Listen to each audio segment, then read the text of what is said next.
আল্লাহ পাক রব্বুল আলামিন বলেন, ইন্নাল মুনাফিকিনা ফিদ দারকিল আসফালি মিনান নার ওয়ালা তাজিদা লাহুম নাসীরা। সূরা নিসা আয়াত 145। আল্লাহ রাব্বুল আলামিন বলেন যে মুনাফিকরা জাহান্নামের অতল গহ্বরে থাকবে, যে জাহান্নামের মধ্যে কাফের থাকবে, মুশরিক থাকবে, ইহুদি থাকবে, নাসারা থাকবে, বেদিন থাকবে, অনেক গুনাহগাররা থাকবে, মদখোর, সুদখোর, ঘুষখোরেরা থাকবে। তবে মুনাফিকরা থাকবে একদম সর্বনিম্ন স্তরে। নাউজুবিল্লাহ বলেন।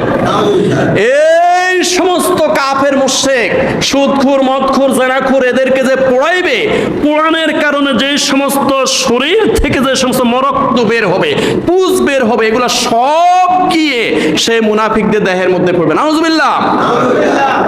ইন্নাল মুনাফিকিনা ফিদ দারকিল আসফালি মিনান নার, নিশ্চয়ই মুনাফিকদের অবস্থান হবে জাহান্নামের একদম নিম্ন স্তরে।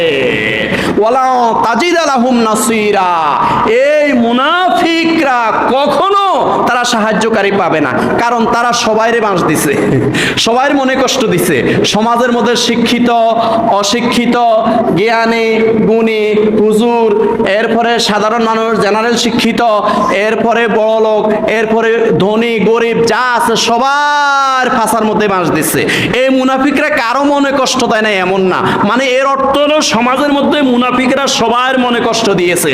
যখন এই মুনাফিক বিপদে পড়ে কেউ তাকে সাহায্য করতে আসে না, কারণ সবাইরে বাঁশ দিছে। কথা কেন? সবাই কি দিছে? সবাইরে বাঁশ দিচ্ছে।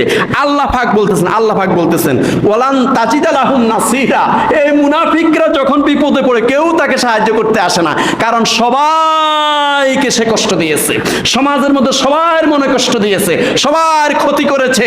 এই জন্য এই সমস্ত মুনাফিক যখন বিপদে পড়ে তখন কেউ তাকে সাহায্য করতে আসে না।